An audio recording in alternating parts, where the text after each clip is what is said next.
Salut! Ici Jimmy de Ninja Sasquatch et aujourd'hui je vais parler de l'expérience que je viens de passer en fin de semaine à Estrijou en tant que designer invité. Donc oui, j'ai été designer invité alors que j'ai aucun jeu publié et aucun jeu sur Kickstarter. Merci beaucoup à Estrijou de m'avoir accueilli comme ça et merci beaucoup à Christian du Griffon à Sherbrooke d'avoir vouché for me, d'avoir dit que mon jeu valait la peine d'être essayé. C'est très apprécié la chance que ça m'a donné.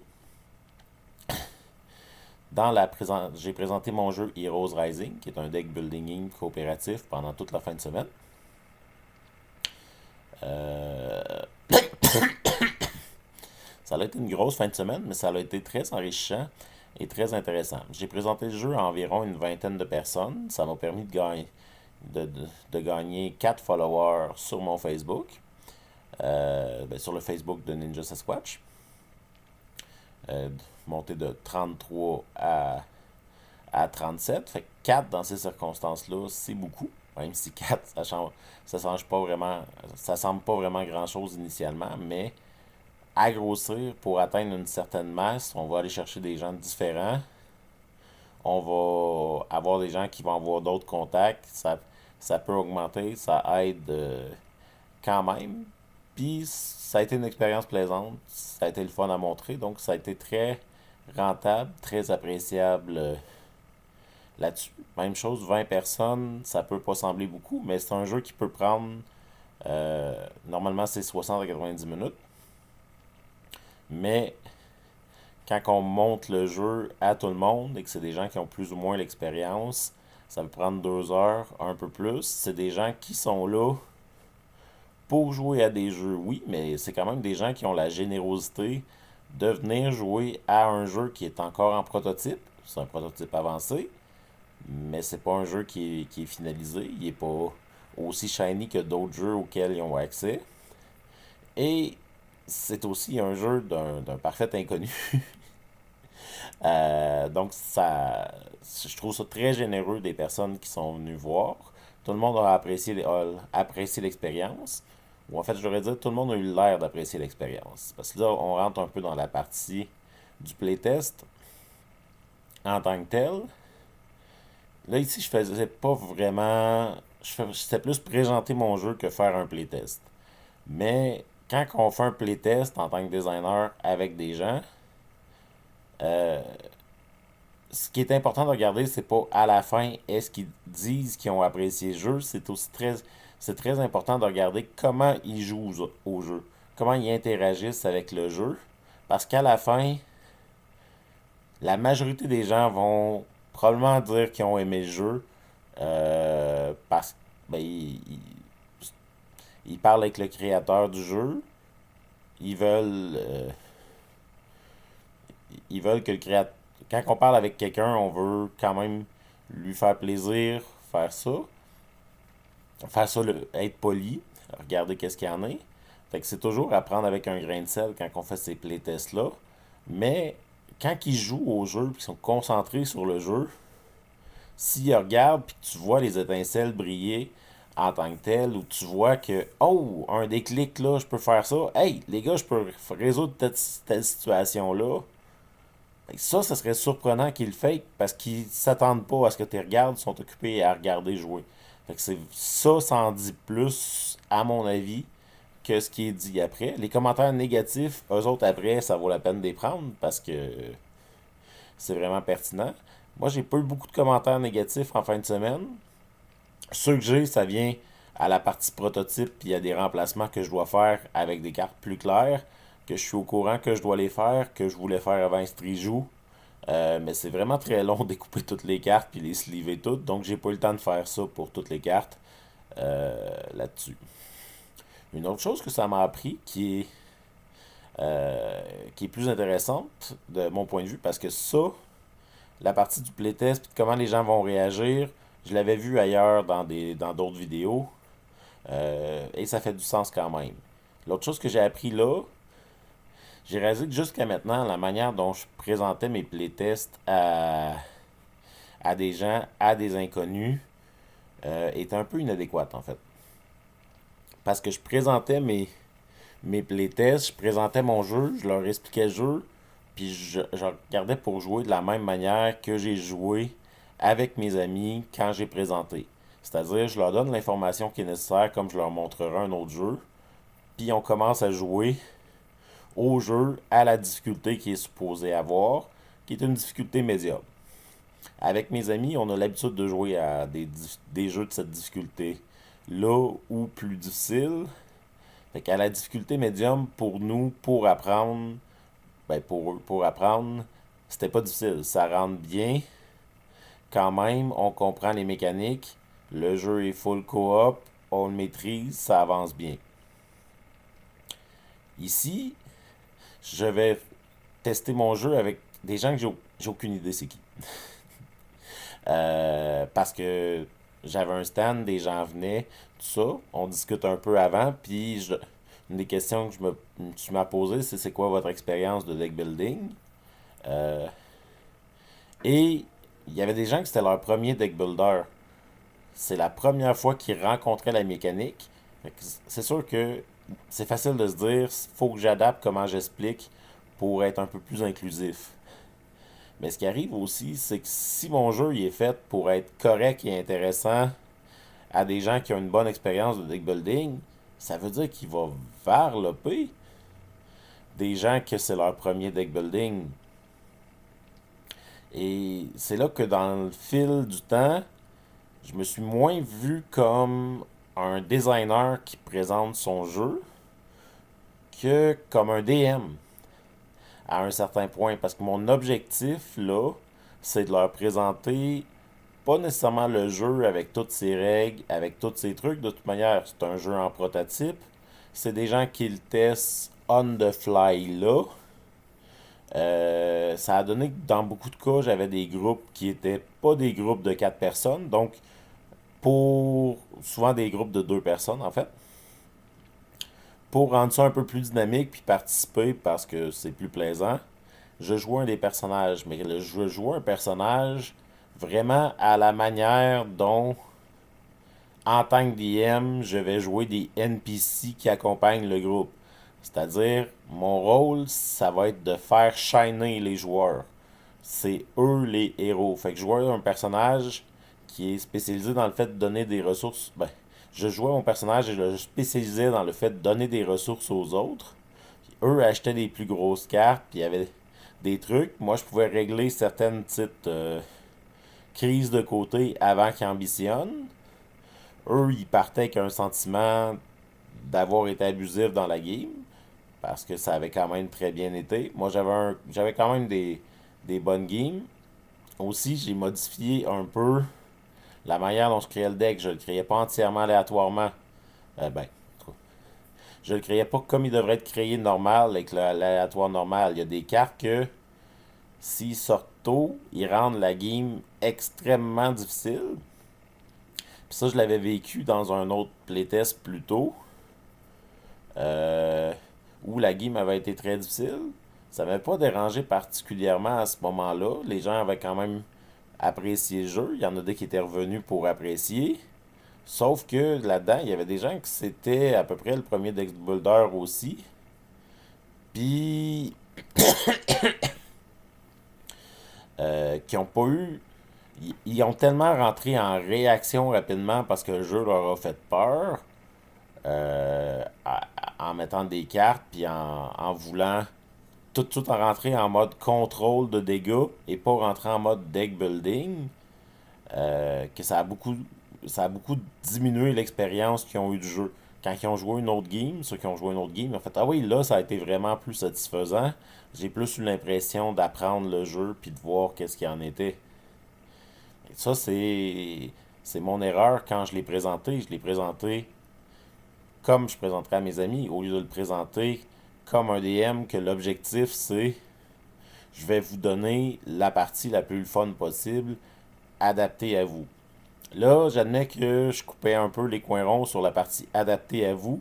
Je faisais une partie qui était plus facile.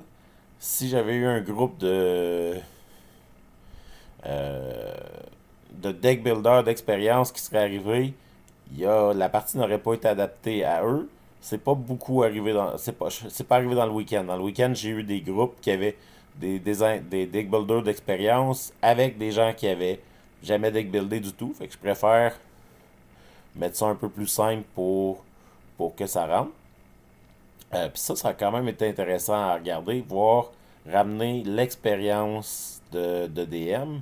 Parce qu'en fait, à ce moment-là, à mon sens, j'étais pas un designer, j'étais un entertainer. J'étais là pour les divertir, c'est ce qu'ils recherchaient, regarder les choses. Puis vraiment, la meilleure expérience que j'ai dans mon background pour ça, c'est d'avoir été beaucoup DM, puis d'avoir DMé entre autres des inconnus. Comme ça apprend à interagir, à être rapide, à rediriger. C'est quand j'ai puisé dans cette expérience-là, ça a rendu les parties plus le fun.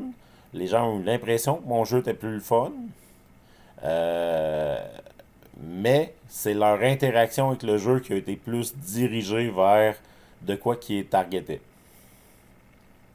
Après, s'ils achètent le jeu, ils vont apprendre à jouer puis ils vont apprendre à vivre avec les difficultés du jeu de manière plus adéquate. Et ben le jeu reste aussi en playtest un peu, fait que ça peut être modifié.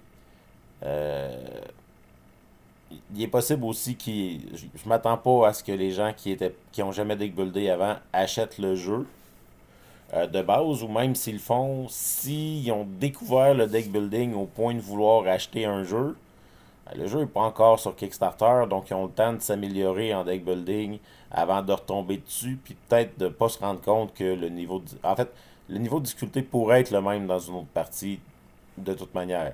Parce qu'il y a des cartes qui sont distribuables aléatoirement. Je décidais de les distribuer dans l'acte 2 au lieu de dans l'acte 1. Fait que je les mettais plus tard dans la partie un peu, de manière assurée. Ça peut arriver comme ça dans une game normale. Euh, c'est juste, ça arrive pas nécessairement comme ça. Puis aussi, de base, ces vilains-là, si je les affronte avec mes amis, maintenant qu'on a l'habitude, on met des challenges, on les booste. Fait que les vilains sont quand même de base plus faciles. Mais il y a des manières qui peuvent sortir qui partent plus méchants qu'il faut connaître les trucs du jeu. Fait que ça, mis à part, que j'ai trouvé quand même très intéressant. Quel autre truc je voulais parler? Je sais qu'il y avait un autre truc que je voulais parler, mais je l'ai oublié pour le moment. Ça a été une grosse fin de semaine. Est-ce que ça me revient? Est-ce que ça me revient? Je vais mettre la vidéo sur pause un peu, puis je vais y réfléchir. Là, ça m'est revenu. Dans le fond, l'autre chose que je voulais parler, c'est que j'ai aussi appris à pas être greedy, en fait. Euh, Plus exactement, au début, mon objectif c'était de montrer les gens le jeu au plus de gens possible. Puis, comme le jeu prend quand même un certain temps à jouer, euh, j'aurais aimé que tous mes groupes soient d'au moins deux personnes. Ça fait une game à trois joueurs. C'est arrivé à quelques reprises. C'est arrivé deux fois en fait que quelqu'un est venu pour dire ah j'aimerais jouer à ton jeu. Je me suis dit ok ben ça peut être possible. On va essayer juste d'avoir une autre personne. Mais dans le cadre de l'événement, quand j'étais seul, ça arrivait quand même assez fréquemment qu'il y avait des longs bouts avec personne qui venait. Ce qui est normal, tout le monde part un jeu qui peut durer 2 heures. Ben, ça va durer 2 heures avant qu'il y ait des gens qui arrivent, qui viennent jouer pendant que les groupes se reforment un peu. C'est là, pendant ce temps-là, c'est important. On est là pour présenter, c'est important. Ben, je jugeais important de rester alerte, de rester jovial, de regarder tout ça aller, d'en profiter de l'occasion pour regarder tous ces geeks qui jouent et qui trippent. Ça reste quand même un événement vraiment cool, conceptuellement, d'avoir plein de jeux disponibles pour tout le monde, plein de gens qui sont prêts à aller là pour expliquer, de pouvoir essayer plein de choses. Donc, de regarder ça. Euh, mais ça faisait que bon, des personnes finissaient par dire ben, il n'y a pas là, je vais essayer de revenir quand il va y avoir deux personnes, des gens, puis cette occasion-là ne revenait pas nécessairement. En fait, cette occasion-là n'est pas revenue, mais entre-temps, j'ai adopté une nouvelle manière. Dans le fond, je préparais un vilain pour faire Link Hunter, qui est un vilain dont les mécaniques sont quand même un peu simples, qui donne un challenge qui est correct, puis une impression d'attaque qui peut être plus violente. Euh, Tout en gardant les mécaniques pas mal les plus simples du jeu. Puis qui fait une game de taille normale. Après, quand la deuxième personne est arrivée avec la même chose, en voyant un peu ce qui se passait, ce que j'ai fait, c'est j'ai fait un deck qui est une game plus courte, avec des mécaniques qui étaient un peu plus complexes, euh, pour jouer avec une personne. Comme ça, la game est plus rapide. Fait qu'après, s'il y a d'autres gens qui sont intéressés, ben, ils attendent moins longtemps ou ils ont plus de chances de revenir ou je redevient disponible plus vite. Mais la personne a l'occasion de jouer quand même. Ou des gens, s'il y avait un groupe de plusieurs personnes qui ont le temps de jouer, mais juste une partie plus courte, ben, ça vaut quand même la peine. Sinon, il y a des bonnes chances qu'ils seront pas disponibles dans la fin de semaine. Donc, ça m'a appris de me préparer une version plus courte de l'expérience, même si c'est un peu moins clair, moins streamliné. Je l'aime moins pour différentes raisons, mais avoir plusieurs options de préparer en fonction de qui vient euh, pour pouvoir répondre aux besoins de la personne. Aussi, un jeu plus court qu'un jeu de 2 heures, c'est probablement plus facile dans ce style d'événement-là. Soit c'est super populaire puis il y a plus de gens qui vont venir le voir, soit ben, quand ils viennent puis qu'ils regardent, ils savent que c'est pas long, fait qu'ils ont le temps de faire ça en 2 parties pendant qu'ils attendent quelqu'un d'autre. Après ça, on a moins de contrôle dessus parce que ben, le jeu qu'on a à faire tester, c'est le jeu qu'on a actuellement, qu'on travaille dessus. Euh, mais j'ai un autre jeu en préparation vraiment plus lointaine qui il atteint. Lui, il est 2 heures en sachant jouer. C'est pas un événement pour le présenter en playtest pour ça, pour moi, je pense. Parce que ça demande trop de leur temps qui sont là.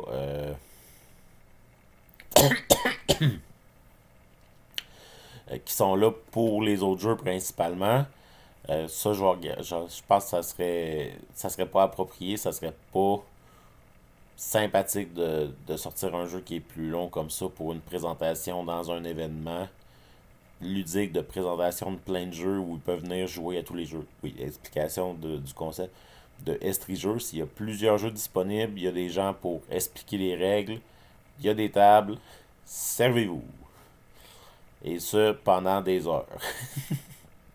Ce qui est super sympathique, ça permet de regarder puis de voir s'il y a des jeux qui intéressent. Il y a aussi un bazar de jeux qui était disponible là avec quand même un vraiment bon répertoire, différents styles de jeux, euh, dont des jeux bien cotés qui étaient là. Donc, eux, s'ils viennent te voir, comme je mentionnais plus tôt, c'est de la générosité dans leur temps. Faut en tenir compte. Je pense qu'avec un jeu qui peut durer à 2 heures avec les explications, peut-être un peu plus dépend dans des personnes, c'était encore correct. Mais c'est le plus long que je vais aller pour ce style d'événement-là. Si j'ai des jeux plus courts, je pense que ça pourrait être plus approprié. Euh, mais encore là, pas non plus nécessairement trop court parce que si les parties durent pas un certain temps, les gens qui vont venir tester, euh, si c'est trop court, ben, t'augmentes le temps d'attente entre chaque personne qui vient voir. Fait que il y a un équilibre à faire là-dedans. Euh, un jeu trop court, en fait, un jeu court, je pense que je mettrais juste, je, je l'aurais en plus d'un autre jeu pour offrir là, ou comme là, en fait, faire la fin de la journée aujourd'hui. J'avais un autre jeu que j'avais emmené, puis quand j'ai vu que j'aurais plus le temps de présenter mon jeu long sans que ça déborde du cours de l'activité, j'ai j'ai placé le jeu Fickle Mania pour que les gens l'essaient, qui au lieu d'être 2 heures et plus, entre 15 et 20 minutes. Il y a des gens qui l'ont essayé, ils ont vraiment trippé, c'est rentré dans les temps, c'est cool. Le jeu est vraiment beaucoup moins proche d'être là, mais maintenant ils savent je suis qui, ils savent qu'ils ont aimé que le jeu, qu'ils ont aimé ce jeu-là. Ils peuvent en parler, ils peuvent autre chose. Plus, ben, tout le monde a du plaisir, fait que juste ça, c'est un bon gain. Versus l'autre jeu où je pense pas que j'aurais eu personne qui aurait joué après ce moment-là. Puis de toute manière, on n'aurait pas le temps de finir la partie. Donc voilà, c'est un résumé qui est à date mon vidéo le plus long de l'expérience. Bonne soirée!